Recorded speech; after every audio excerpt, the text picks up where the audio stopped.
Oh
Narayan भगवान की जय।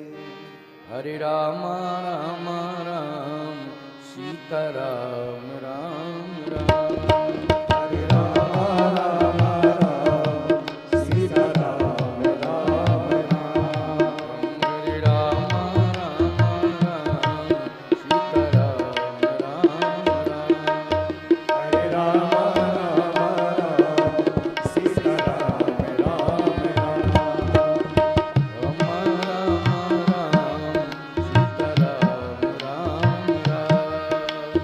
राम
बिजली वाले जो हमारे कॉन्ट्रैक्टर हैं हाँ चालू कर दिया पंखा। एक एलईडी वाला जो पीछे जो एलईडी है वो नहीं चल रही है, जो एलईडी वाले ठेकेदार है वो ध्यान दे भाई, पीछे की एलईडी चल नहीं रही है, उसको चलवाएं और पंखे चालू कर दिए। बहुत बढ़िया, धन्यवाद।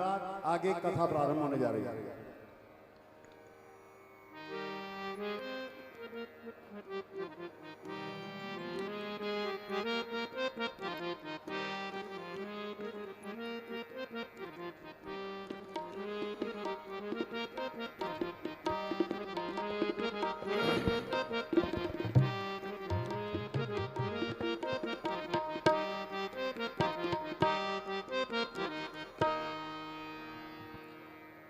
बोलिए भक्तवत्सल भगवान की, श्री जावली धाम की, यज्ञ नारायण भगवान की, श्री अयोध्या धाम की, श्री मिथिला धाम की, श्री चित्रकूट धाम की, यज्ञ नारायण भगवान की, श्री परमहंस जी महाराज की, श्री मौनी जी महाराज की, श्री महंत गोवर्धन दास जी महाराज की, श्री गौर जी महाराज की, समस्त देवी देवताओं की जय जय सीताराम, जय जय सीताराम।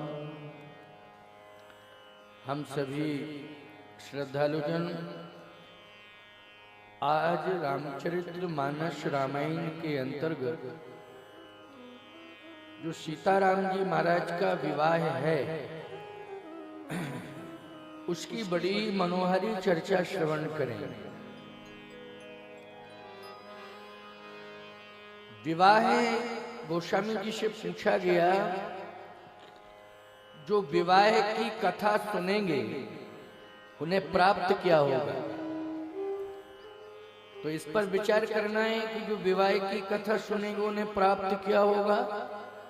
आप जितने भी भक्त बैठे हो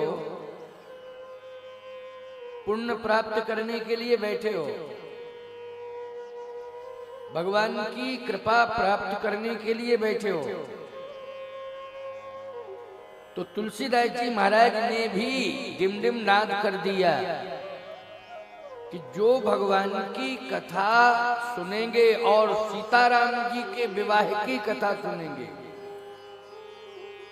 उनके जीवन में क्या होगा? बोले मंगल होगा और उनका घर ही मंगल का घर होगा। प्रमाण दोहे का है, सिय रघुवीर विवाह, सिय रघुवीर विवाह, जे सप्रेम गावहीं सुनहीं, तिनका सदा ऊंचा मंगलायतन राम जस, मंगलायतन राम जस। उनके जीवन में मंगल होगा, उनके परिवार में मंगल होगा, उनके गांव में मंगल होगा और उन्हें संसार में सदा सीताराम जी की कृपा से यश प्राप्त होता रहेगा। कभी भी जो सीताराम जी की कथा सुनते हैं, सीताराम जी के विवाह की कथा सुनते हैं, उन्हें कभी अपयश नहीं मिलता है, सदा यश ही मिलता है। यह है सीताराम जी के विवाह की महिमा, ये विवाह की महिमा। तो अब अपयश से बचना चाहते हो तो मन लगा करके भगवान सीताराम जी के विवाह की कथा सुनना। ये सीताराम जी हैं क्या? महाराज श्री दशरथ से पूछा गया कि राम जी आपको मिले, कैसा अनुभव किया आपने? महाराज दशरथ ने कहा कि मेरे पुण्यों का प्रभाव है कि मुझे राम मिल गए। जनक जी से पूछा गया कि आपके जीवन में जानकी जी मिली, सीता जी मिली, आपको कैसा लग रहा है? महाराज जनक ने कहा, ना जाने कितने जन्मों के पुण्यों का अभ्युदय हुआ है, इसके परिणाम स्वरूप हमें सीता मिली है, जानकी मिली है। इसलिए तुम्हारी संतान भी, अब इस पर विचार तुम्हें करना है कि वो है कैसी। अगर तुम्हारी संतान तुम्हारे प्रतिकूल चल रही है, तुम्हारे साथ व्यवहार अच्छा नहीं कर रही है, धर्मानुकूल आचरण नहीं कर रही है, तो ये समझ लेना चाहिए कि हमारे पूर्व जन्म के कोई पाप हैं, वही पाप संतान के रूप में आ गए। ये मानना चाहिए, ये पाप हमारे न जाने कितने जन्मों के हैं, ये पाप प्रकट हो गए हैं संतान के रूप में। लेकिन एक बात मैं आपको बता देना चाहता हूं, माताओं, बहन, बेटियों, आप भी ध्यान से सुनना। यदि आपकी बेटी धर्मानुकूल आचरण पैदा नहीं कर रही है, तो निश्चित रूप से आप शर्मिंदित हो रही हैं, आप शर्मिंदित हो रहे हैं। उसी समय ये समझ लेना चाहिए कि हमारे जीवन में कोई पूर्व जन्म में ऐसा पाप हुआ है कि जिसके परिणाम स्वरूप हमें ऐसी बेटी मिली है जो धर्म के प्रतिकूल चल रही है। इसलिए चाहे बेटी हो चाहे बेटा हो, ये यदि अच्छा व्यवहार तुम्हारे साथ कर रहे हैं तो ये समझ लेना चाहिए कि हमारे पुण्य हमारे साथ जुड़े हुए हैं, हमारा पुण्य ही हमारा कार्य कर रहे हैं, पुण्य ही हमें प्रसन्नता दे रहे हैं। इसलिए जनक सुकृत मूरत वैदेही,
देखो भाई, जो भी इलेक्ट्रिशियन हो वो ध्यान रखे, गर्मी का मौसम है और ये पंखे बीच वाले भाग के बंद होते हैं, साइडों में तो चल रहे हैं। लेकिन बीच वाले और जनता इतनी ज्यादा है, इतने भक्त श्रद्धालु हैं कि पंडाल पूरा फुल हो चुका है, आसपास लोग खड़े हुए हैं, लेकिन इतनी भीषण में इतनी अपरिमित भीड़ के मध्य यदि कहीं हवा की व्यवस्था खराब होती है तो निश्चित रूप से परेशानी महसूस होगी। इसलिए पंखे की हवा इन्हें मिलनी ही चाहिए, जिससे इनका संतुलन बना रहे और धैर्य बना रहे। इलेक्ट्रीशियन जो है वो निगाह रखे, आपको पूरे पंडाल में ही निगाह रखना है, कहीं किसी को दिक्कत नहीं होनी चाहिए। इस बात का विशेष रूप से ध्यान रखा जाए। मुझे कहना पड़ रहा है क्योंकि एक दो बार घोषणा हो चुकी है और मैं देखता हूं कि जब ये पंखे बंद हो जाते हैं तो मैं सामने ही तो देख रहा हूं, बेचैनी बढ़ जाती है। और क्या किया जाए, स्वाभाविक है कि इतने लोग घसे हुए बैठे हुए, एक दूसरे से सटे हुए हैं, इसलिए इनकी मदद की जाए। वैसे प्रबंधन में कोई कमी नहीं है, बहुत ही सुंदर प्रबंधन है। यत्र तत्र सर्वत्र जहां जो व्यवस्थाएं बनी हुई हैं वो व्यवस्थित ही है। जैसे भोजनालय और भोजन का विशाल पंडाल जहां पर प्रसादी ग्रहण की जाती है, बहुत ही सुंदर, जो भी प्रसाद पा रहा है उससे शीतलता का अनुभव हो रहा है। इतना सुंदर प्रबंधन किया गया है। यहाँ प्रवचन पंडाल में भी बैठने की बहुत सुंदर व्यवस्था, जल छिड़काव हो रहा है चारों तरफ, ट्रैक्टर वाहन ये सभी टैंकर लगे हुए हैं, चारों तरफ जल छिड़क रहे हैं, जिससे हवा भी प्रवेश करे तो शीतल हवा प्रवेश करे। कहीं कोई प्रबंधन में कमी नहीं है, लेकिन थोड़ा सा और इस बात को भी ध्यान में रखा जाए कि जो पंखे संतुलन बिगाड़ रहे हों उन पंखों पर भी निगाह रखी जाए, क्योंकि ये पंखे जो है कभी कभी चक्र सुदर्शन का भी काम करते हैं, है ना। इसलिए ध्यान रखा जाए, थोड़ा सा ध्यान रखा जाए कि जो पंखा संतुलन बिगाड़ रहा हो उसको डिस्कनेक्ट कर दिया जाए, कोई दिक्कत नहीं। लेकिन समस्या ये है कि वहां पहुंचेगा व्यक्ति कैसे, तो इसके लिए थोड़ा ध्यान रखा जाए और ध्यान अवश्य रखा जाए और इस व्यवस्था को समझा जाए, है ना। और जैसे एक पंखा जो है मैं देख रहा हूं बीच में इस तरह से हिल रहा है, इस तरह से हिल रहा है जैसे बूढ़े आदमी की गर्दन हिलती है। क्यों भाई, क्या उपमा दे दूं, है ना। बूढ़े आदमी की जैसे गर्दन हिलती है उसी तरह से वो पंखा हिल रहा है, तो थोड़ा सा ध्यान रखा जाए और इलेक्ट्रीशियन जो भी हो वहां पहुंच करके उस प्रबंध में लग जाए। और परेशान मत होना, घबराना बिल्कुल नहीं, यज्ञ भगवान रक्षा करेंगे। और यहाँ से हमारे संत सभी जो है आपको आशीर्वाद दे रहे हैं, शुभकामनाएं दे रहे हैं, तो थोड़ा सा ध्यान रखा जाए। आइए सुनिए। जनक सुकृत मूरत बैदेहि, जनक सुकृत मूरत बैदेहि,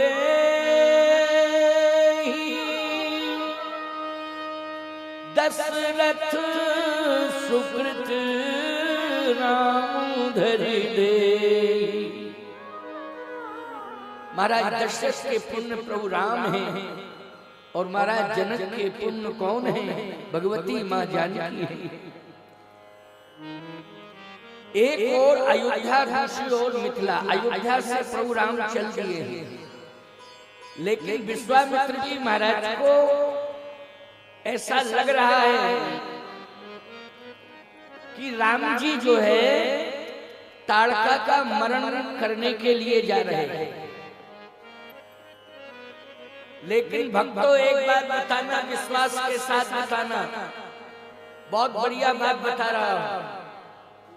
विश्वामित्र जी को ये लग रहा है कि राम जी ताड़का का मरण करने जा रहे हैं। सतानंद जी को ये लग रहा है कि मेरी मां अहिल्या का तरण करने जा रहे हैं। क्यों लग रहा है? क्योंकि इसी बीच में तो अहिल्या जी मिलेंगे। क्योंकि विश्वामित्र जी को इसलिए लग रहा है कि ताड़का सामने आ गई, सामने आ गई ताड़का। चले जात मुनि दीन दिखाई, चले जात मुनि दीन दिखाई,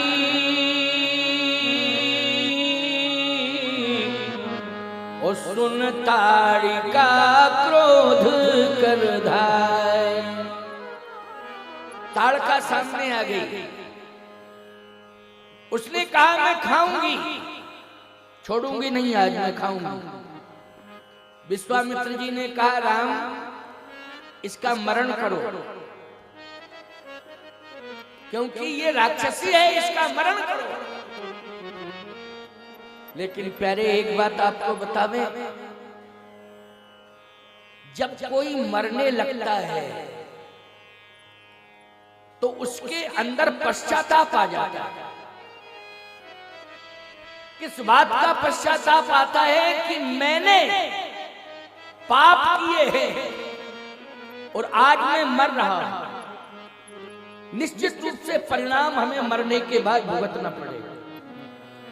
जैसे दमंग व्यक्ति होते हैं, जो बहुत खूंखार बाहुबली होते हैं ना, वो कहते हैं कि हम किसी से नहीं डरते हैं और हमारा कोई कुछ बिगाड़ नहीं सकता है, हम ही बिगाड़ेंगे जिसका बिगाड़ेंगे। मैं एक बात कहना चाहता हूं, अब आजकल शासन प्रशासन इतना चुस्त दुरुस्त हो गया है कि पहले तो आतंकी व्यक्ति को सोचना पड़ेगा आतंक मचाने के पहले, और यदि वो आतंक करता है तो सबसे पहले बुलडोजर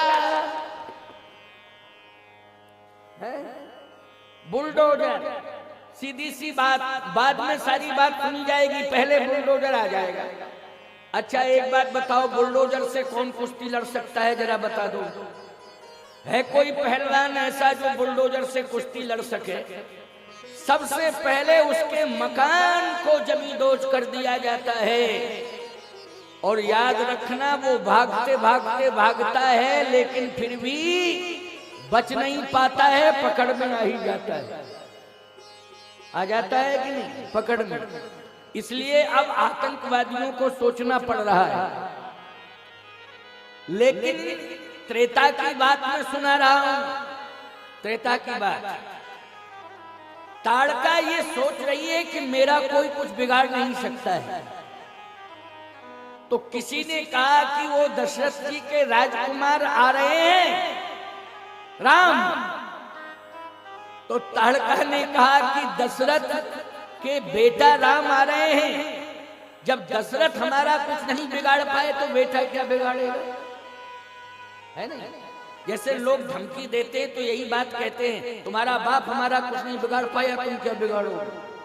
क्यों भाई, कहते हैं कि नहीं कहते? ऐसे ही मानो ताड़का ने कहा कि दशरथ मेरा कुछ नहीं बिगाड़ पाए, उनका बेटा मेरा क्या बिगाड़ेगा। लेकिन जैसे ही सामने पहुंच गई ताड़का और राम जी को देखा तो याद रखना दीन हो गई। क्या हो गई? दीन। मतलब ये समझ गई कि अब मुझे मरना पड़ेगा। क्यों? ये देखने में राजकुमार लग रहे हैं, लेकिन ये वास्तव में राजकुमार हैं नहीं, देखने में राजकुमार लग रहे हैं। अच्छा एक बात बताओ, दशरथ जी महाराज में और राम जी महाराज में अंतर है। क्या अंतर है? दशरथ जी को कोई देख ले कोई परिवर्तन नहीं, लेकिन राम जी को कोई देख ले तो परिवर्तन आ जाता है। बोलो, आ जाता है कि नहीं? और मैं एक बात बताऊं, बड़े बड़े विषधरों में परिवर्तन आ गया, बड़े बड़े आतंकवादियों में परिवर्तन आ गया। जैसे जिन्हीं निरख मग सांपन बीछी, जिन्हीं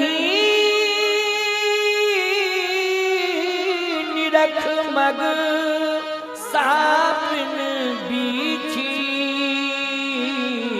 और तजही विषम विष तामस तीछी। ये परिवर्तन, अगर कोई सांप देख लेता है ना, सर्प, तो विष त्याग देता है। सर्प देख लेता है, बिच्छू देख लेता है। ये बिच्छू होता है ना जिसमें विष होता है, डंक में, सर्प के फण में विष होता है। ये विषधर जैसे ही राम जी को देखते हैं तो विष चला जाता है।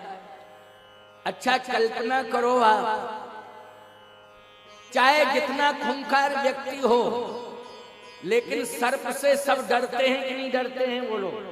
और अगर एक बार भी सर्प ने किसी को टच कर लिया तो समझ लो बचने के चांस नहीं।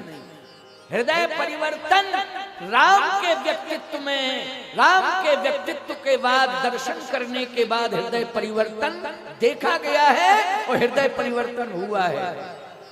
जिन्हीं निरख मग सापन बीछी और तजहि विषम विष तामस तीछी।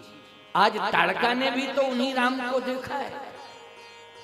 इसलिए क्रोध भी विष ही होता है। क्रोध क्या होता है? विष होता है। जो व्यक्ति क्रोधी होता है वो बोलने में विष बमन करता है। क्या करता है? विष बमन। ताड़का में क्या है? क्रोध है।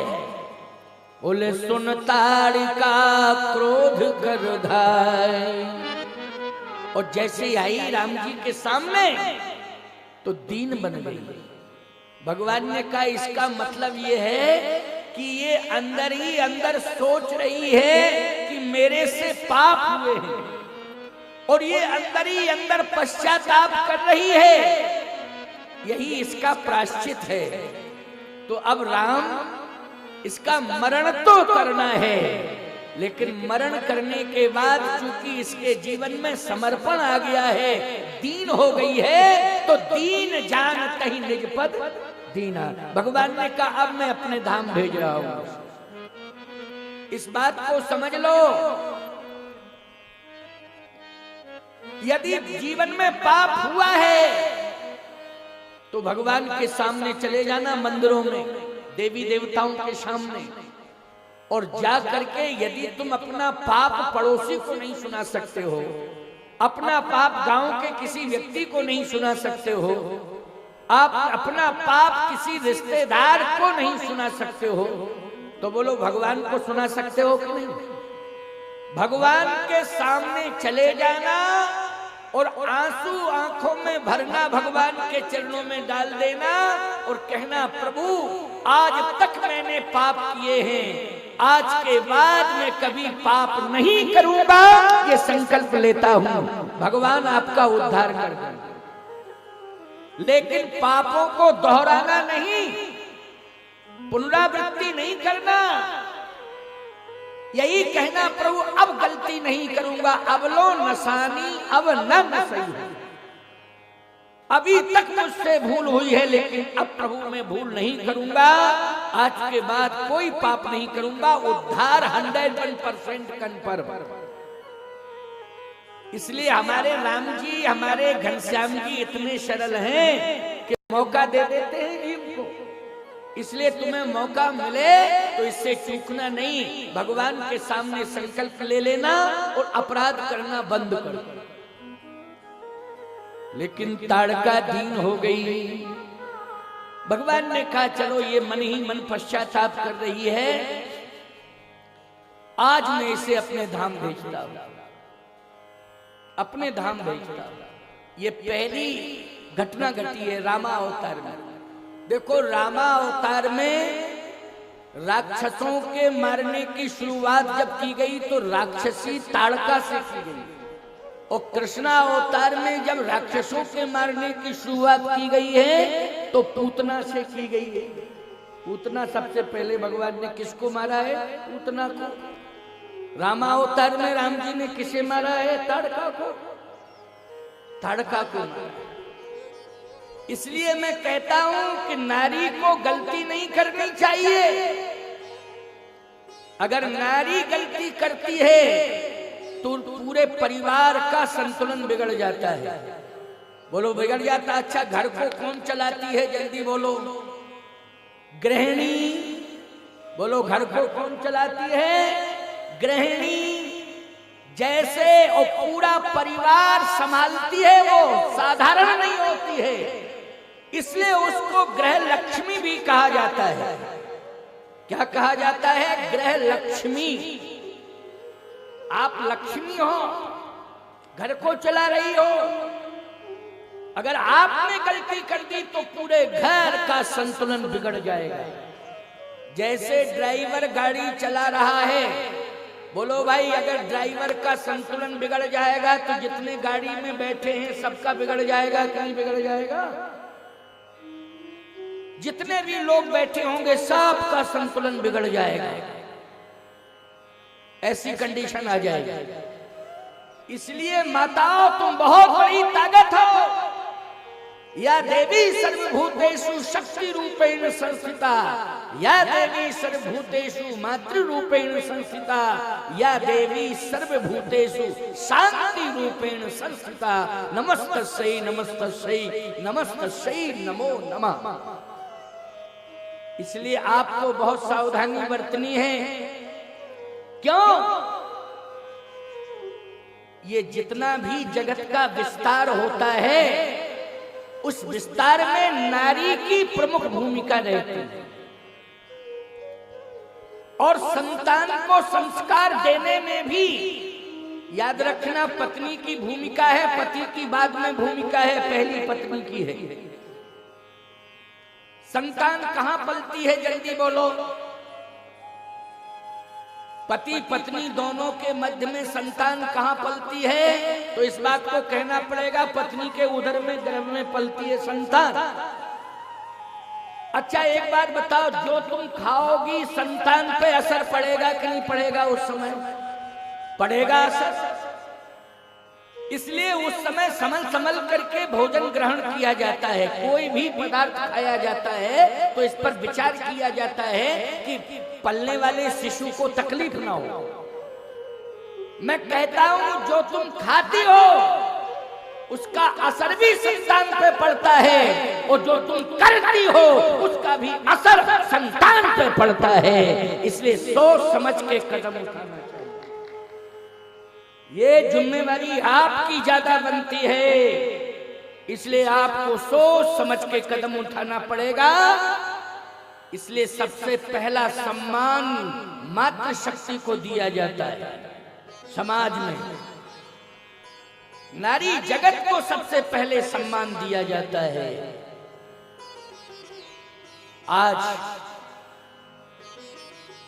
ताड़का ने जो गलती की, उसका परिणाम निकल के आ गया कि मारी स्वभाव राक्षस हो गए, मारी स्वभाव राक्षस हो गए। लेकिन पश्चाताप करने लगी जब भगवान के सामने आई कि ये देखने में लग रहे हैं दशरथ के राजकुमार हैं, लेकिन नहीं नहीं, इनके दर्शन करने से मेरे एक एक अंग में क्रोध नहीं, करुणा आ गई है। क्या आ गई है? करुणा। नहीं तो एक बात बताएं, ताड़का राम जी से युद्ध करती, भाई मरने वाला व्यक्ति सीधे थोड़ी मर जाता कि लो तुम मार रहे हो, मार डालता। वो इतनी सीधी सादी थोड़ी थी। बोलो युद्ध करती कि नहीं करती? जैसे जिन राम जी ने जिन जिन को मारने की बात सोची वहां वहां युद्ध हुआ है। बाली ने भी युद्ध किया है भगवान से, खरदूषण ने भी युद्ध किया है, कुंभकर्ण रावण आदि सबने तो युद्ध किया है। तो ताड़का भी युद्ध कर सकती थी। और एक बात बताएं, पुरुष एक बार युद्ध करने में पीछे भी हट सकता है, लेकिन महिला अगर युद्ध करे तो आगे ही बढ़ती जाती है, वो पीछे हटती नहीं, आगे ही बढ़ती चली जाती है, वो पीछे नहीं हटती है। क्यों? यही कंडीशन रहती है कि नहीं रहती है? लेकिन सावधान, मेरी बात को सुन लो। ये ताड़का जो है भगवान को देख करके स्तब्ध रह गई, और भगवान का दर्शन करके इसका क्रोध करुणा में बदल गया। करुणा मानी रोने लगी। अच्छा, जो व्यक्ति रोता है, ईमानदारी से बताओ, दीन कहा जाता है कि नहीं कहा जाता? क्या कहा जाता है? दीन।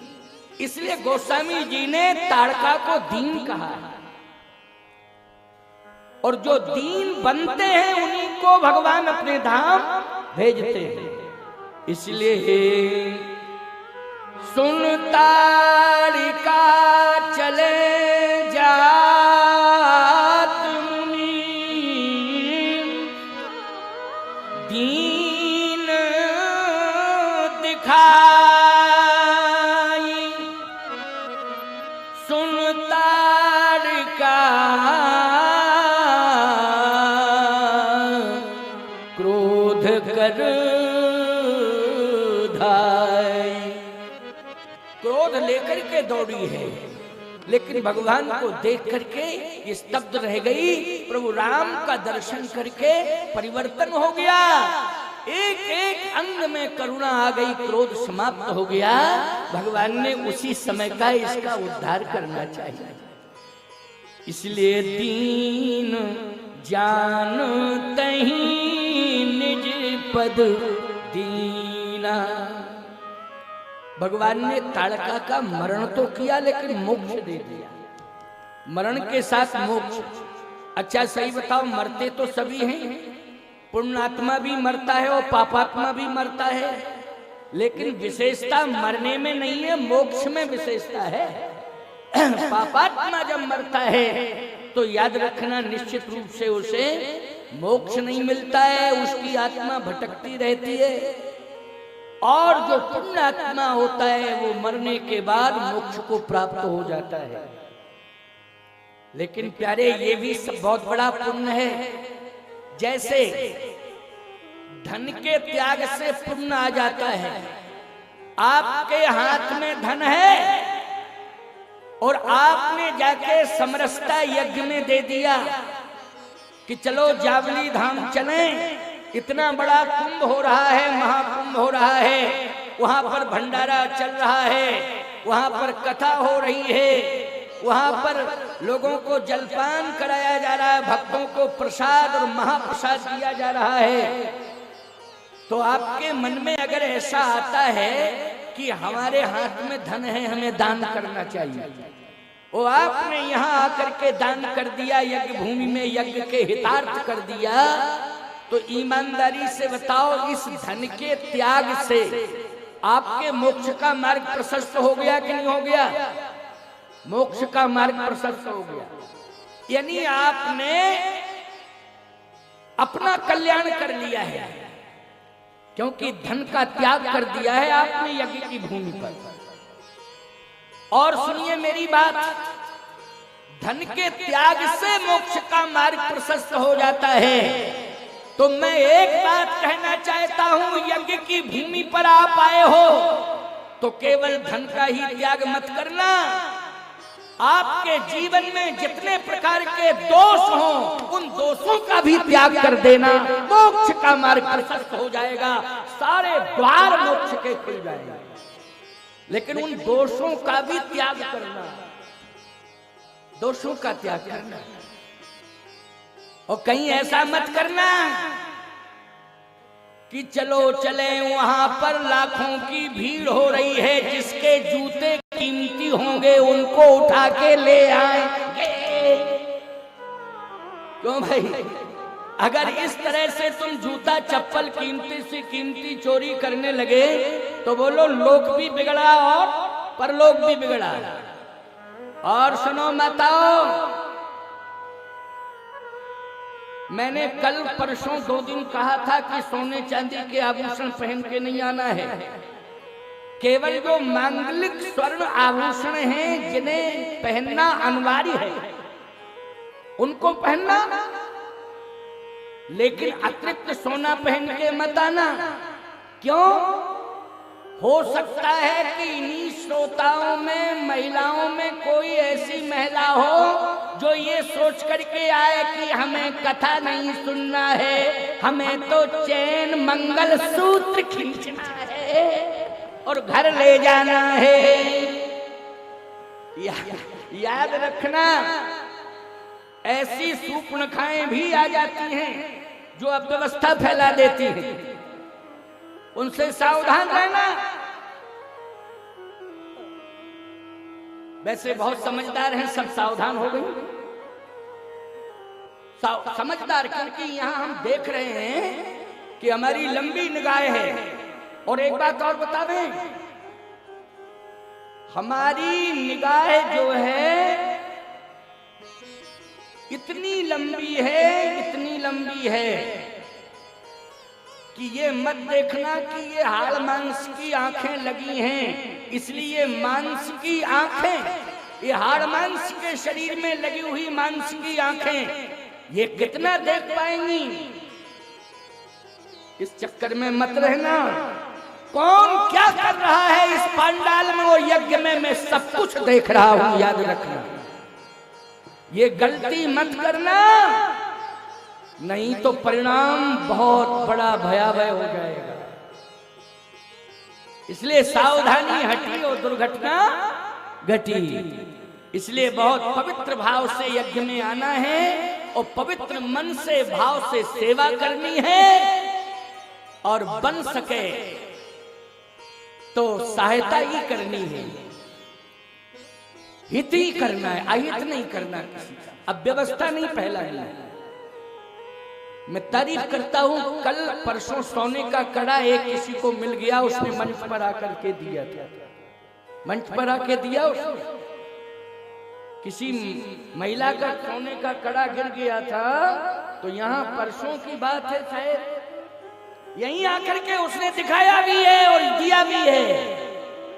मैं एक बात कहता हूं, जिस व्यक्ति ने ऐसा पवित्र कार्य किया है कि किसी का स्वर्ण आभूषण उठा करके जो है मंच पर दिया है, और ये कहा है कि जिसका भी हो मौनी बाबा के कार्यालय से ले जाएं या मंच से ले जाएं पहचान बता के, मैं कहता हूं कि उस दिन का यज्ञ का पुण्य उसे प्राप्त हो गया है प्यारे, उस दिन का पुण्य यज्ञ का उसे मिल गया है। इसलिए ध्यान रखना, इस बात पर विचार करना। मैं बहुत बड़ी बात बता रहा हूं, हृदय परिवर्तन करो। कथा कहने का मेरा तभी सार्थक होगा, कथा कहना मेरा तभी सार्थक होगा, ये कथा मेरे जीवन की तभी सार्थक होगी जब आप में परिवर्तन होगा। तो आज ताड़का जैसी नारी में परिवर्तन आ गया, जो इतनी खूंखार थी, लेकिन गई कहां बोलो भाई, कहां गई है? जयपुर। अच्छा अच्छा अच्छा, एक सज्जन कह रहे बंगाल चली गई, वो बंगाल गई। कोई बोल रहा है क्योंकि हमारे कान, जितनी आंखें तेज हैं उतने ही कान तेज हैं, याद रखना। पता नहीं बंगाल में कहां रह रही है ये, बंगाल में, कलकत्ता में रह रही है।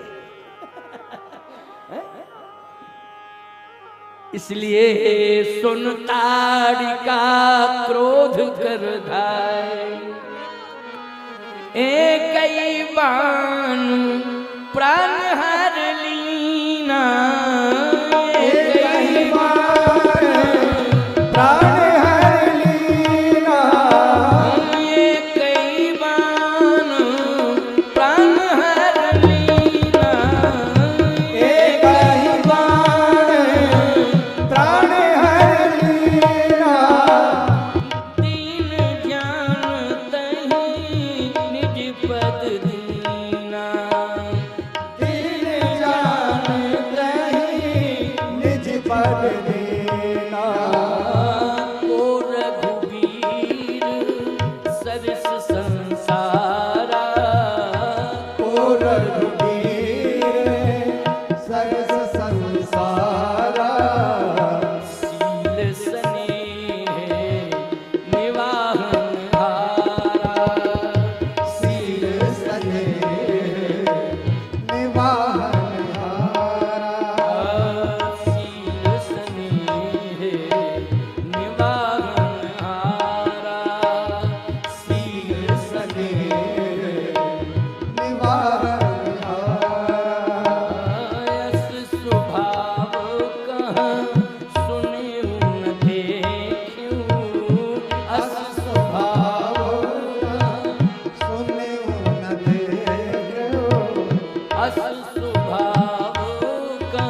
कागभूषुंड जी महाराज गरुड़ जी से कहते हैं, हे गरुड़, ऐसा स्वभाव संसार में किसी का है ही नहीं जैसा स्वभाव प्रभु राम का है।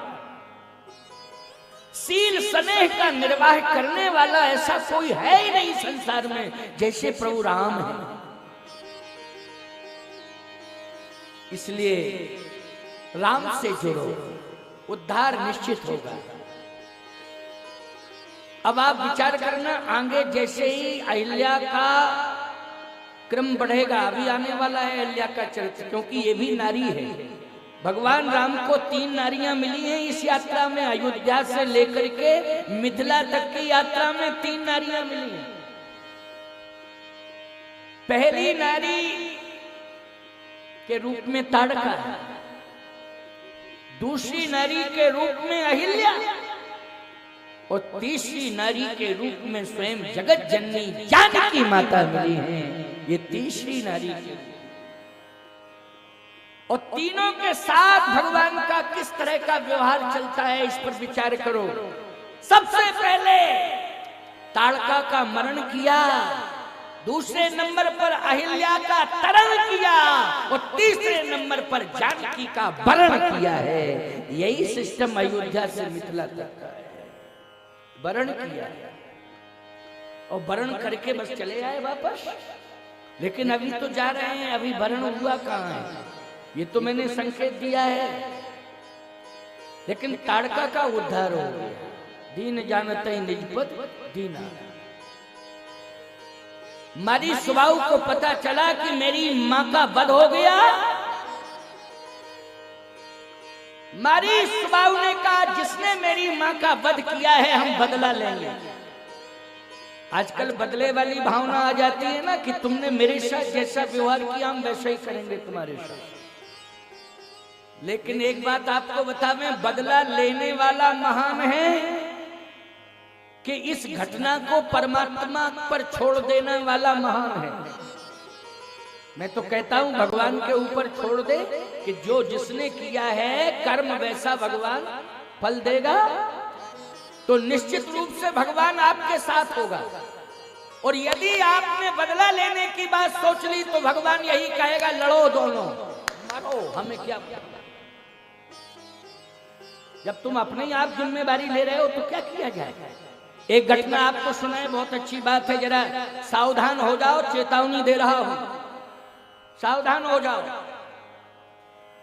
एक महात्मा नदी में स्नान कर रहे थे। सुनो, बड़ी अच्छी बात है, तुम सबके लिए प्रेरणादायी बात है ये। एक महात्मा नदी में स्नान कर रहे थे। अब जब नदी में स्नान किए महात्मा ने, तो महात्मा चल दिए स्नान करके।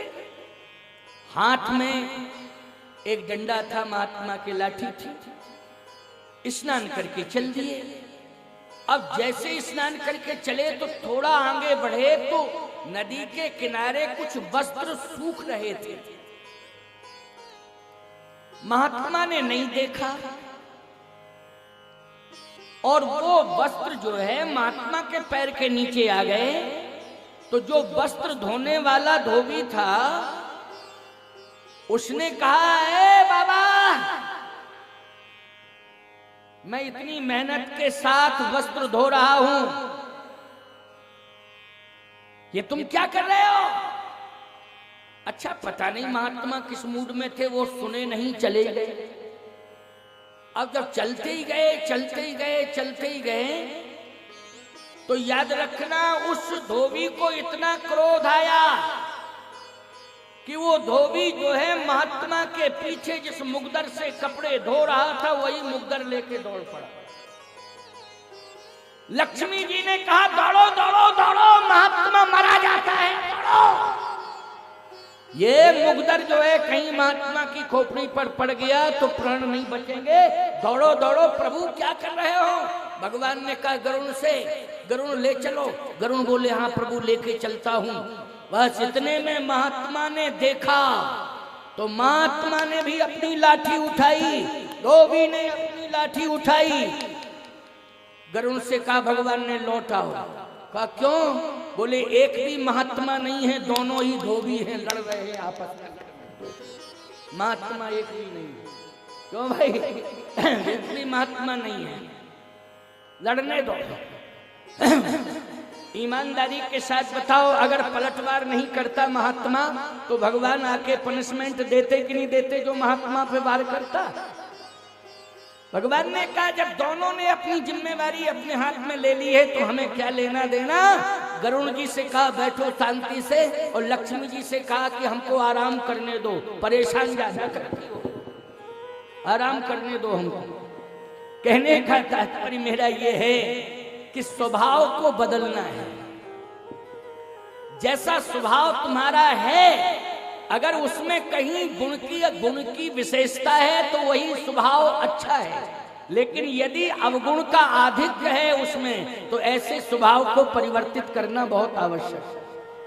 स्वभाव बदलने की जरूरत है। जो लोग ये कहते हैं प्रतिशोध प्रतिशोध प्रतिशोध, याद रखना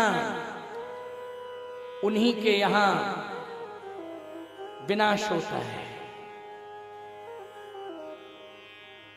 मैं एक बात आपसे पूछ रहा हूं, बदला लेने की भावना आप सोचते जैसे कुत्ते ने आपके काटा,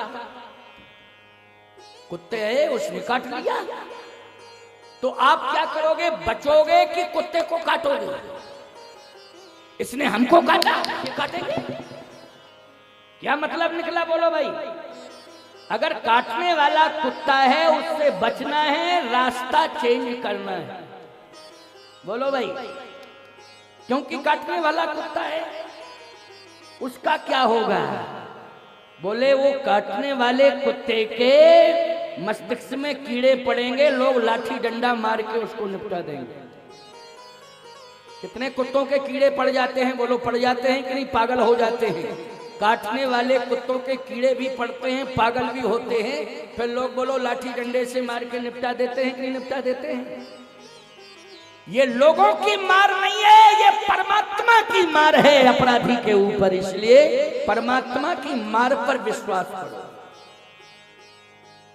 मारना है अगर किसी को तो मार दो एहसान से, फायदा क्या मिलेगा? अगर मार दोगे जान से, बदला ले सकता है जान का मारा हुआ, सिर उठा नहीं सकता एहसान का मारा हुआ, सिर उठा नहीं सकता एहसान का मारा हुआ। इसलिए कुछ कार्य ऐसे हैं जो भगवान पर छोड़ दिया गया। आज मारी स्वभाव ने संकल्प ले लिया कि मैं बदला लूंगा, क्योंकि मेरी मां का वध किया है। लेकिन कभी मारी स्वभाव ने यह सोचा कि ये मां ने मुझे राक्षस बनाया है। बोलो किसने राक्षस बनाया है? जल्दी बताओ। मां ने राक्षस बनाया है? कभी ये नहीं सोचा किस मां ने मुझे राक्षस बना दिया है? ये सोच लिया कि मेरी मां को जिसने मारा है मैं बदला लूंगा। अब जैसे ही विश्वामित्र जी महाराज राम लक्ष्मण को अपने सिद्धाश्रम में ले गए बक्सर में, अब भगवान राम ने कहा कि बाबा आप विलंब मत करो, आप तो यज्ञ करो, यज्ञ करो, अब डरने की जरूरत नहीं है। विश्वामित्र जी ने कहा दो खूंखार आतंकवादी और हैं, इसी ताड़का के बेटे हैं मारीच सुबाहु। भगवान ने कहा हमें मालूम है मारीच सुबाहु है, लेकिन आपको डरने की जरूरत नहीं है, मैं यज्ञ की रक्षा करूंगा, मारीच सुबाहु कुछ नहीं बिगाड़ पाएंगे, आप चिंता मत करो। कल भी मैंने कहा था कि मारीच सुबाहु व्यवधान करेंगे और करते रहेंगे, लेकिन बिगड़ेगा कुछ नहीं। क्यों? मारीच सुबाहु चाहे जितना व्यवधान करते रहे, लेकिन इस यज्ञ की रक्षा तो स्वयं भगवान शंकर कर रहे हैं, प्रभु राम कर रहे हैं। इसलिए जहां प्रभु राम करेंगे वहां कौन क्या बिगाड़ पाएगा? बोलो विश्वामित्र जी के यज्ञ की रक्षा कौन कर रहे हैं? जल्दी बोलो। विश्वामित्र जी के यज्ञ की रक्षा स्वयं प्रभु राम कर रहे हैं। कौन विश्वामित्र जी के यज्ञ को नष्ट कर सकता है? इसलिए आप तो यज्ञ करो। प्रात कहा, प्रात कहा मुनि सन रघुराई, निर्भय जग करो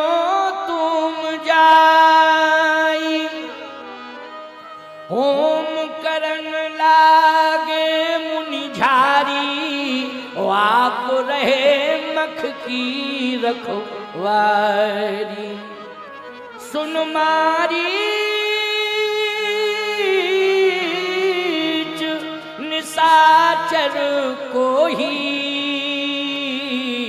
ले सहाय धावा मुनि द्रोही। भगवान ने देखा मारीच आ रहा है, ये बड़ा भाई है, सुबाहु छोटा है, पीछे आ रहा है। चलो मारीच से पहले निपटते हैं। भगवान ने बिना फर का बाण निकाला तुंडी से। फण नहीं लगा था, फण नहीं था, केवल बाण ही बाण था, फण नहीं था आगे। जो फण से ही तो, क्यों भाई, फण में ही सारा का सारा शक्ति समाविष्ट है। किसमें है? फण में। लेकिन बिना फण का बाण किसी काम का नहीं होता है, अस्तित्वहीन है। लेकिन फण में ही सारी शक्ति समाई थे, परंतु शक्तिहीन बाण छोड़ा है राम ने। अर्थ ये हो गया, बिना फण का बाण मानी शक्तिहीन बाण, शक्ति नहीं उसमें। आप कहोगे लिखा है क्या? लिखा है, तभी तो मैं कह रहा हूं। बिन फर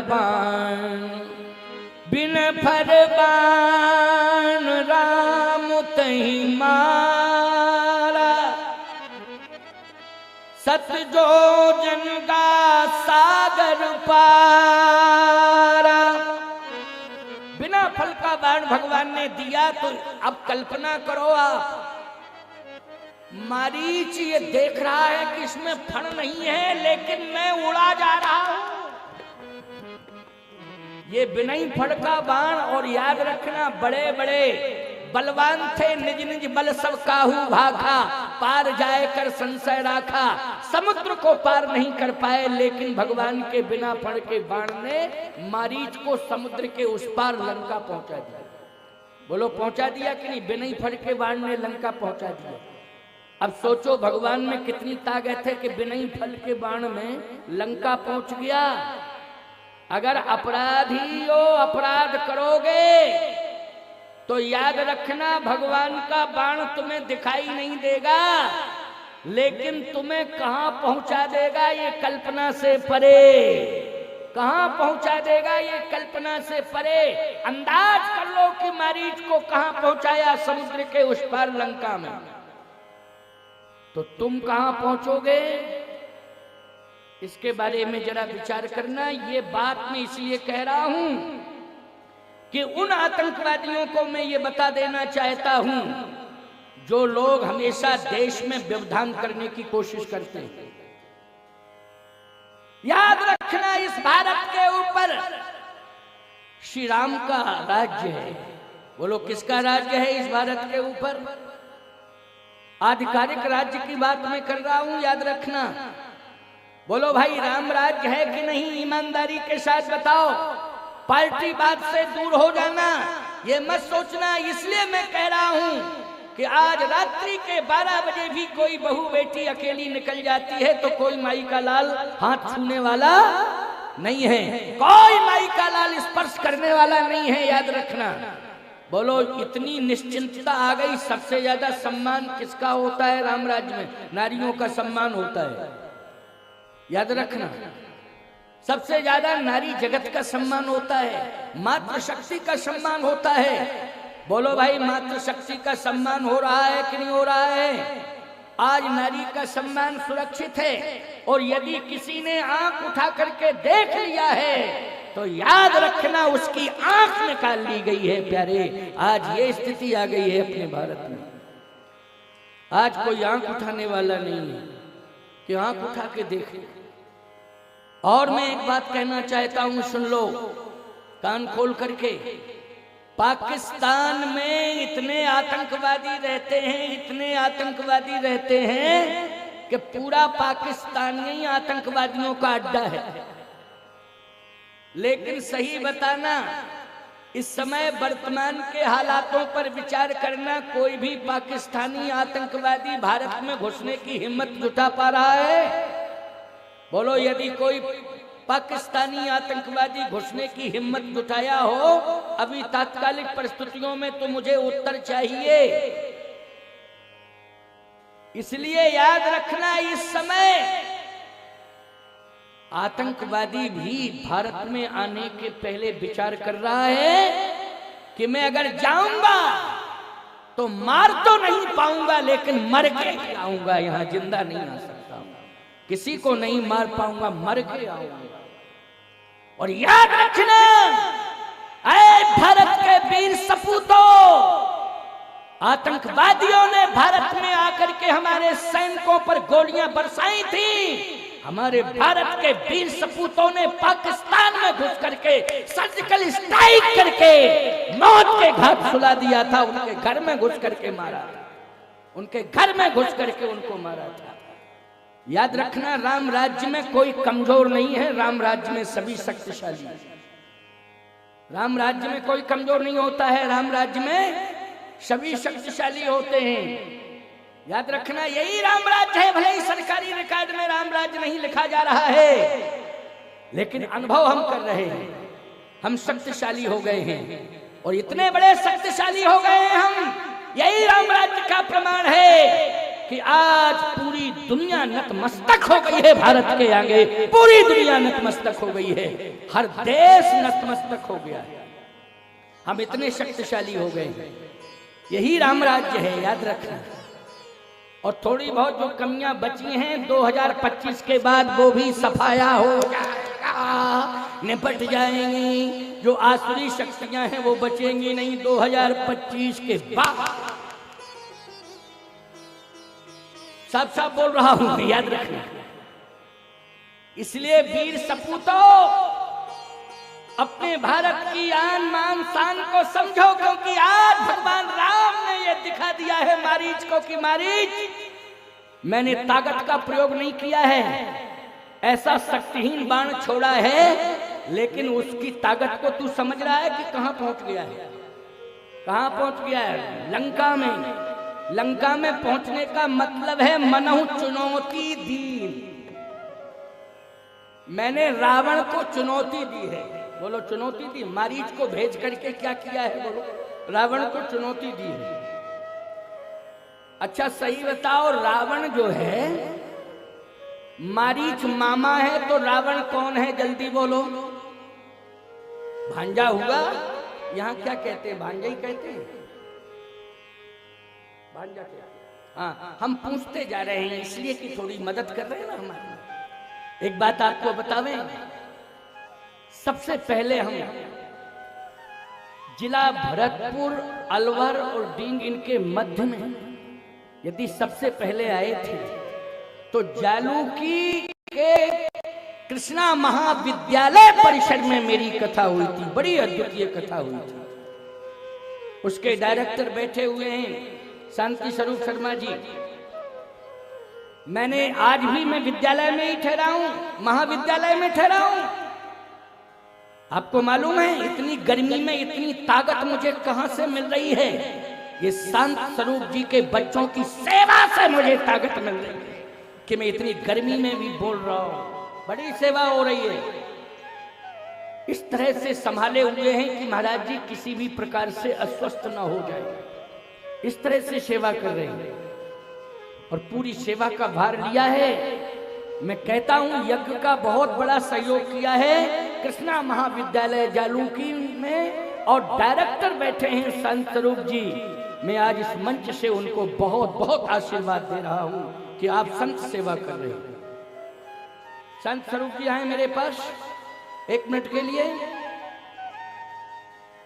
देखो ये सेवा का संकल्प लिया है। हमारे साथ जितने भी लोग आए हैं सबकी सेवा में कृष्णा महाविद्यालय लगा हुआ है। डायरेक्टर शांत स्वरूप जी, मैं बहुत बहुत आशीर्वाद देता हूं। माला पहना करके ताली बजा करके स्वागत करो शांत स्वरूप जी का।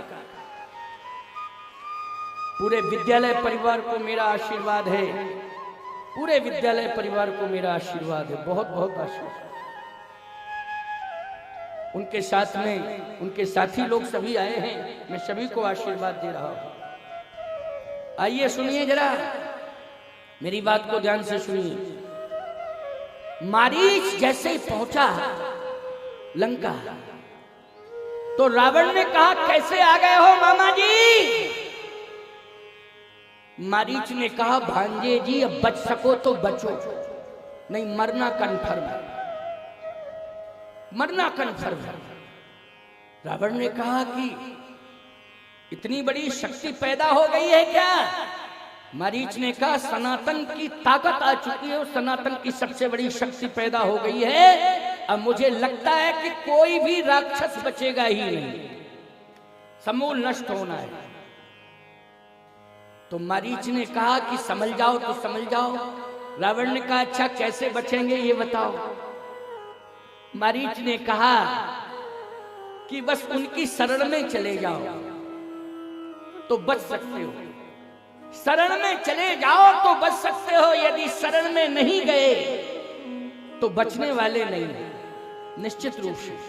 रावण ने कहा कि नहीं नहीं ये तो तुमने देखा, ये तुम्हारी आंखों का नजरिया है, मैं खुद आके देखूंगा। मारीच ने कहा तो एक काम करना, जनकपुर जा रहे हैं, चले जाओ जनकपुर में, वहीं देख लेना। जनकपुर जा रहे हो, वो जनकपुर जा रहे हैं वो जिन्होंने मुझे लंका भेजा है, क्योंकि विश्वामित्र जी का यज्ञ पूरा होगा तो कहां जाएंगे राम जी, जल्दी बोलो। राम जी जनकपुर जाएंगे, जनकपुर जा रहे हैं वो। अगर आपको देखना है तो जनकपुर जा करके देख लो। अच्छा बोलो सीता राम जी के विवाह में रावण आया कि नहीं आया, जल्दी बोलो। रामायण पढ़ते हो तुम सब, रावण पहुंचा कि नहीं पहुंचा? पहुंचा है, और ये ताकत देखने के लिए ही गया था और इसने अपनी ताकत आजमाई है। बहुत बढ़िया बात आगे मैं बताने वाला हूं, आप सुनिए। ये मारीच ही कह रहा है कि देखना हो तो जाके जनकपुर में देख लो, ये मारीच ने कहा। और सुनो, सुबाहु, इस सुबाहु को तो भगवान ने अग्निबाण से जला डाला। अग्निबाण बोले पावक सर, सर मानी बाण, पावक मानी अग्नि। पावक सर सुबाहु पुनी मारा, अनुज निशाचर कटक संहारा। अग्निबाण से सुबाहु को जला दिया। जितनी भी सेना आई थी साथ में, लक्ष्मण जी महाराज ने उस सेना को समाप्त कर दिया। ये पहली चुनौती है रावण के लिए, पहली चुनौती, पहला संकेत है ये, पहली चुनौती। अब विश्वामित्र जी महाराज का यज्ञ संपन्न हो गया, विश्वामित्र जी प्रसन्न हो गए। कहा प्रभु राम, हे राम आपने हमारा यज्ञ सफल कर दिया है, मैं बहुत प्रसन्न हूं। भगवान राम ने कहा आपका यज्ञ तो सफल हो गया, लेकिन हमारा यज्ञ भी तो कराओ सफल। विश्वामित्र जी ने कहा राम तुम्हारा यज्ञ? हाँ मेरा यज्ञ, मैंने आपके यज्ञ को सफल कराया है, आप मेरे यज्ञ को सफल कराइए। देखो महात्मा और परमात्मा दोनों एक दूसरे के पूरक है। यदि परमात्मा महात्मा का कार्य करता है तो महात्मा परमात्मा का कार्य करता है। ये यज्ञ इतना बड़ा हो रहा है मौनी जी, ये अपना काम नहीं कर रहे हैं, ये तो परमात्मा का काम कर रहे हैं। ये परमात्मा महात्मा परमात्मा का ही कार्य करता है, परमात्मा का कार्य महात्मा।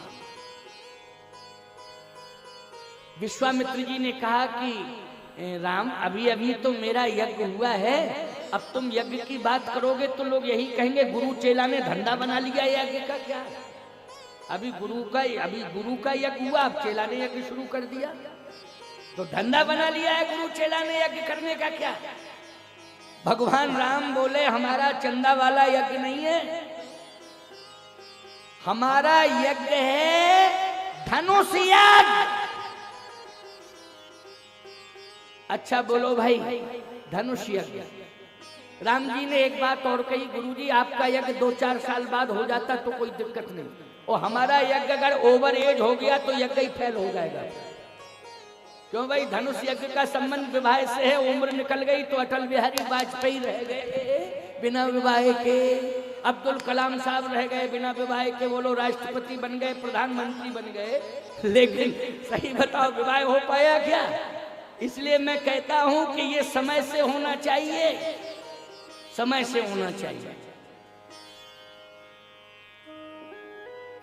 बेटी घर में है, विवाह लायक है, तो तुरंत सोचो कि हम इसका विवाह कर दें, इसका हाथ समय से पीला कर दें, इसको विदा कर दें। देर नहीं करना चाहिए, विलंब नहीं करना चाहिए। कर्जा लेना पाप है, लेकिन बेटी के विवाह में अगर बाप को कर्ज भी लेना पड़े तो पुण्य है प्यारे, पाप नहीं है। याद रखना, पुण्य है वो, पाप नहीं है।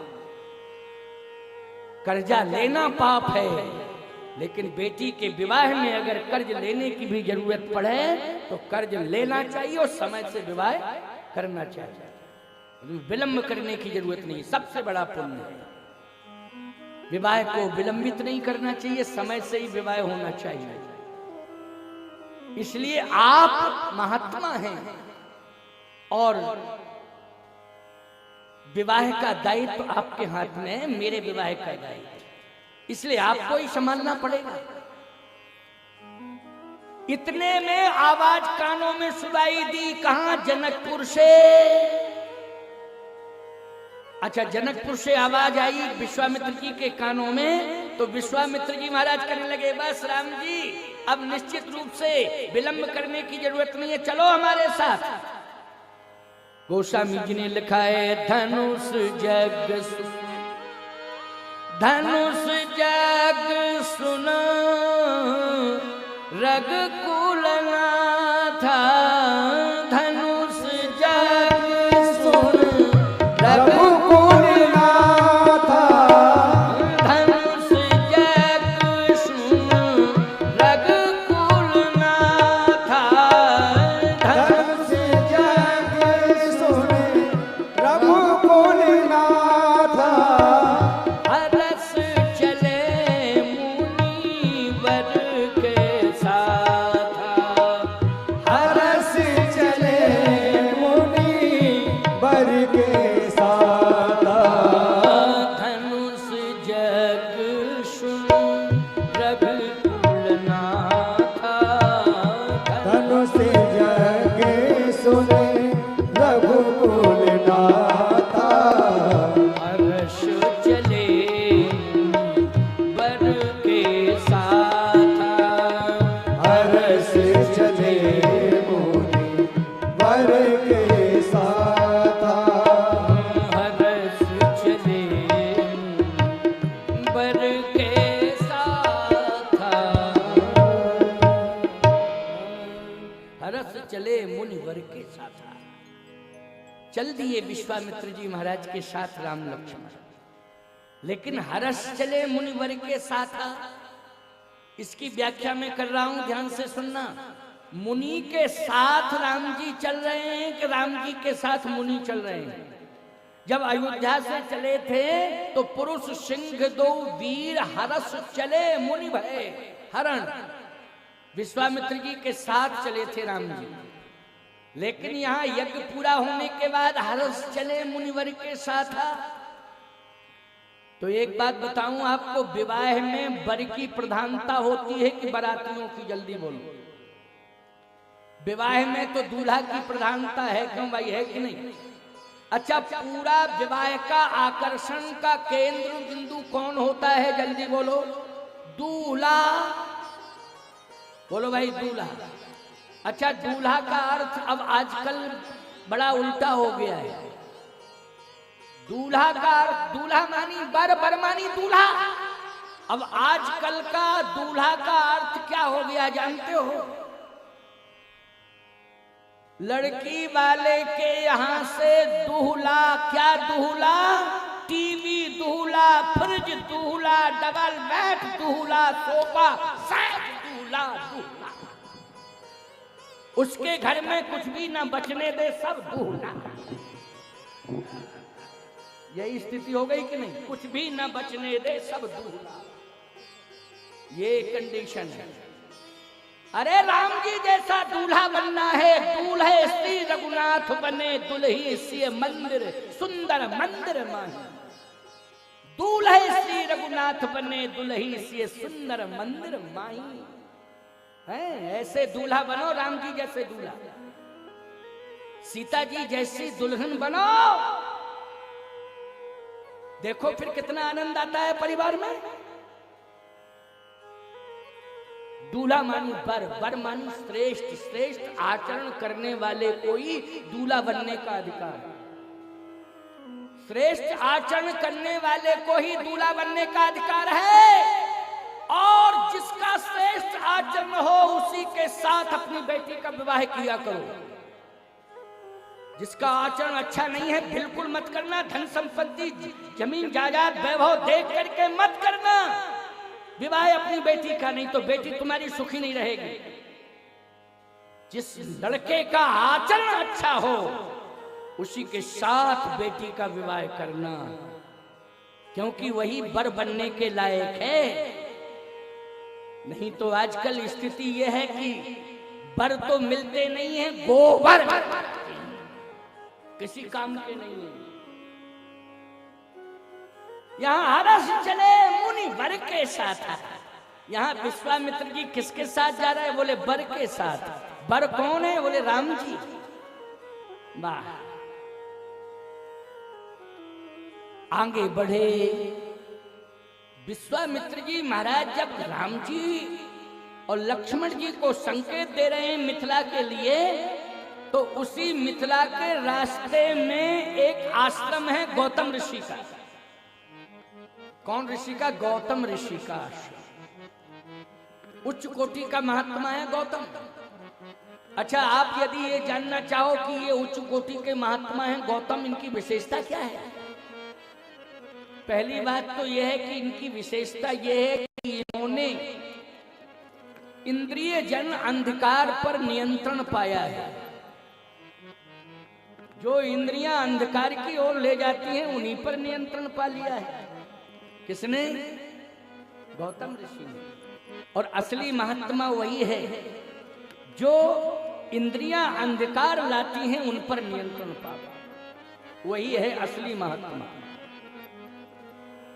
यही विशेषता है गौतम ऋषि की। यही विशेषता गौतम ऋषि की है।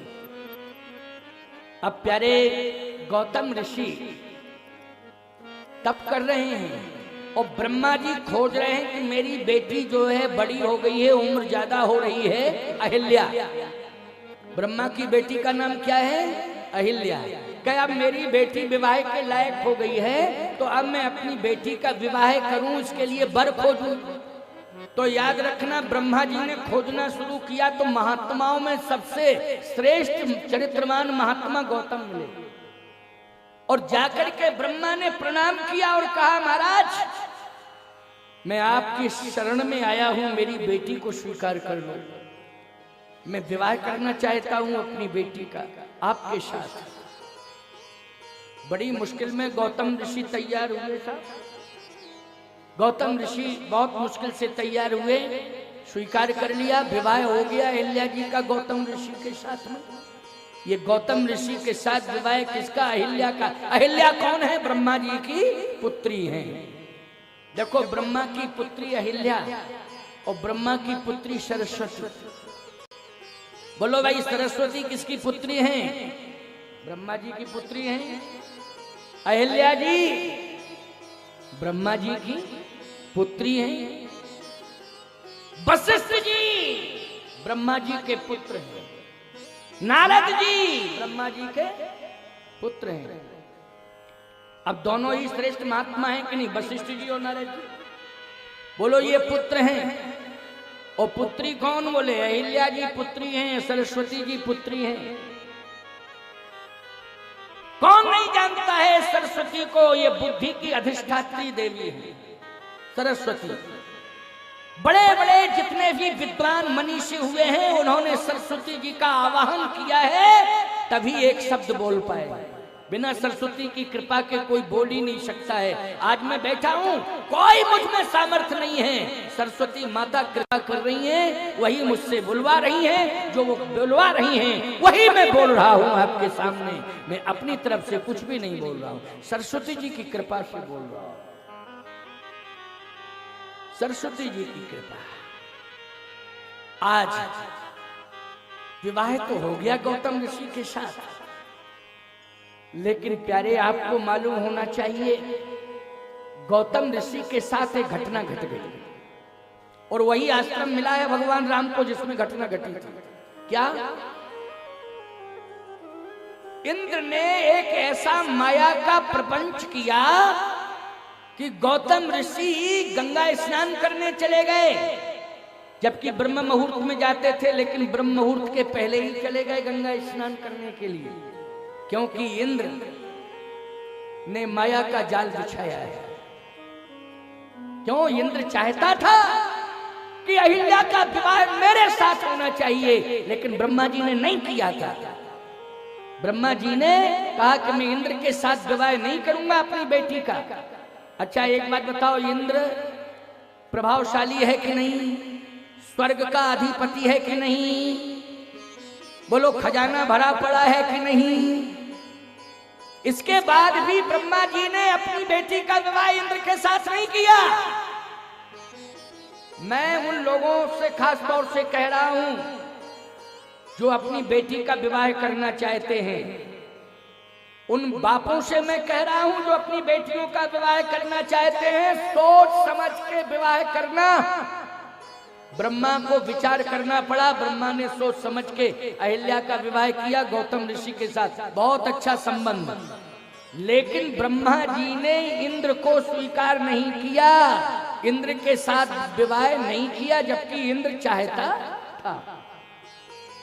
क्यों नहीं किया इंद्र के साथ विवाह? इसलिए नहीं किया क्योंकि ऊंच निवास नीच करतूती, ये ब्रह्मा की कंडीशन है, ये इंद्र की कंडीशन है। इसलिए ब्रह्मा जी ने विचार किया, और ब्रह्मा आज कंडीशन पर विचार कर रहे हैं कि नहीं नहीं, इंद्र के पास सब कुछ है, धनवान है, विद्वान है, लेकिन चरित्रवान नहीं है, इसलिए मैं अपनी बेटी का विवाह नहीं करूंगा। चरित्रवान नहीं है, कैरेक्टर नहीं है। ब्रह्मा बुद्धि का देवता है, तुम्हारे पास भी बुद्धि है। बोलो, तुम्हारी बुद्धि ब्रह्मा है। बोलो, तुम्हारी बुद्धि क्या है? जल्दी बोलो। ये ब्रह्मा है, ये बुद्धि जो बैठी यही ब्रह्मा है, याद रखना। इसलिए बुद्धि से विचार किया करो, चरित्रवान की तलाश करो।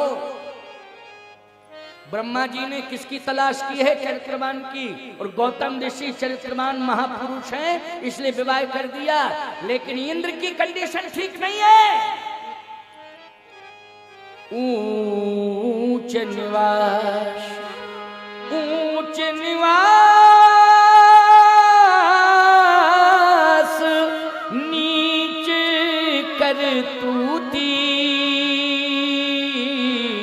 और देख न सके पराई विभूति, काक समान पाकिर पुरीति, छली मलिन कतौन प्रतीति। काक समान पाकिर पुरीति। जब विवाह हो गया अहिल्या जी का गौतम ऋषि के साथ, तो इंद्र ने कहा मैं बदला लूंगा। देखो भाई, बदले की भावना। और याद रखना, बदले की भावना मैंने आपको मंच के प्रारंभ में, प्रवचन के प्रारंभ में भी बताया था कि नहीं, कि बदला लेने की भावना से कोई कार्य नहीं करना चाहिए। यदि बदला लेने की भावना से आप कार्य करेंगे तो निश्चित रूप से आप पराजित ही होंगे, विजयी नहीं हो सकते, पराजित होंगे। इंद्र ने कहा कि मैं बदला लूंगा। एक बात आपको बता दें, बदला लेने के लिए थोड़ा बराबरी चुना करो जरा। बराबरी वाले को चैलेंज दो। अच्छा सही बताओ, ब्रह्मा जी से बदला लेता तो जाके ब्रह्मधाम चला जाता, लेकिन ब्रह्मा की बेटी अहिल्या, इस अहिल्या के पास क्यों आ गया? इसके साथ छल क्यों कर रहा है? क्यों धोखा कर रहा है? बोलो ये निकृष्टता नहीं है तो क्या है? अगर तुम पुरुष हो तो पुरुष पुरुष से बदला लेता है कि महिलाओं से बदला लेता है? जल्दी बोलो। ये बहादुरी नहीं है, ये बुद्धिमत्ता भी नहीं है, ये सबसे बड़ी बुद्धिहीनता है और ये चरित्रहीनता है, चरित्रहीनता है। इंद्र ने मन ही मन सोच लिया कि आज मैं ब्रह्मा को मुंह दिखाने के लायक नहीं रखूंगा, और जा करके उसने गौतम ऋषि के आश्रम में माया का जाल बिछा दिया। सुनते जाओ, भगवान राम पहुंच रहे हैं, उसी आश्रम में पहुंच रहे हैं, क्योंकि चित्रकूट तो बहुत दूर है, बाद में पहुंचेंगे, लेकिन पहले गौतम ऋषि के आश्रम में पहुंचे। चित्रकूट में तो बहुत संत रहते हैं, भगवान ने चित्रकूट में संतों के कारण ही 11.5 साल बिताए थे। लेकिन भगवान राम को आश्रमों में सबसे पहले विश्वामित्र जी का आश्रम मिला और दूसरे नंबर पर गौतम ऋषि का आश्रम मिला। और याद रखना, विश्वामित्र जी के आश्रम में मारीच सुबाहु ने आतंक मचाया था, और गौतम ऋषि के आश्रम में इंद्र ने आतंक मचाया है प्यारे। और इंद्र के साथ सहयोगी बन गया चंद्रमा। बोलो यहां भी दो ही जुड़े हैं आतंक करने में, यहाँ दो, विश्वामित्र जी के आश्रम में 2 मारीच सुबाहु, और गौतम ऋषि के आश्रम में 2 इंद्र और चंद्रमा। बोलो भाई, ये दोनों ने ही शांति व्यवस्था भंग कर दी, शांति व्यवस्था भंग कर दी, याद रखना। बहुत से लोग वास्तव में चंद्रमा की तरह सुंदर लगते हैं, लेकिन काम गड़बड़ करते हैं। देखने में लगते हैं चंद्रमा की तरह सुंदर, लेकिन काम गड़बड़ करते हैं, गड़बड़ करते हैं काम। बहुत से धनी मानी पूंजीवादी देखने में इंद्र लगते हैं, लेकिन काम गड़बड़ सड़बड़ करते हैं। बोलो हैं तो इंद्र, अरे इतना सावधान वैभव है, इंद्र है वो, लेकिन काम गलत करते हैं। सावधान हो जाओ, कभी भी धन के प्रभाव से किसी की बेटी को बर्बाद मत करना। कान खोल करके सुन लो मेरी बात। ये भारत की बहुत बड़ी प्रतिष्ठा है, इज्जत है, ये सनातन धर्म की इज्जत है, प्रतिष्ठा है बेटी। इसलिए धन को पाकर के खिलवाड़ मत करना किसी की बेटी के साथ। यदि खिलवाड़ कर दिया तुमने किसी की बेटी के साथ, सनातन धर्म तुम्हें माफ नहीं करेगा, तुम्हारा सर्वनाश हो जाएगा। इसलिए बेटियों का सम्मान करना सीखो। और यदि गरीब की बेटी है, धन के अभाव में बाप विवाह नहीं कर पा रहा है, ऐ धनी मानी पूंजीवादियों, तुम अपने धन को उस गरीब की बेटी के हाथ पीले करने में खर्च कर देना, तुम्हारा 4 गुना धन बढ़ जाएगा, सम्मान भी तुम्हारा 100 गुना बढ़ जाएगा। किसी गरीब की बेटी के हाथ पीला करने में धन लगा देना, उसकी इज्जत लूटने में धन मत लुटाना। आज उल्टा हो रहा है कि नहीं हो रहा है?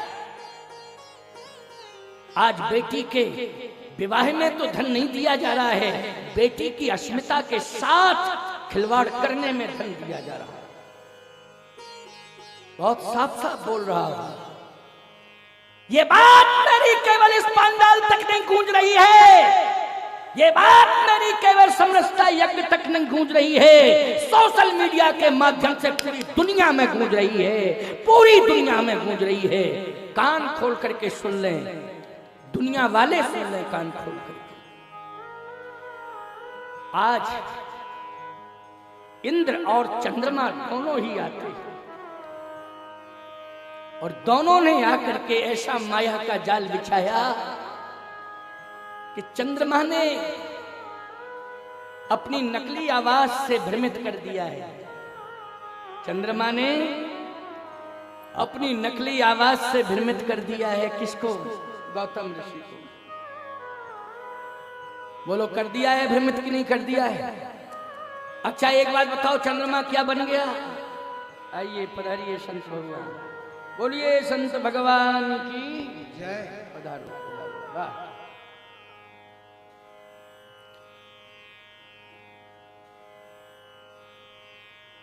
जय।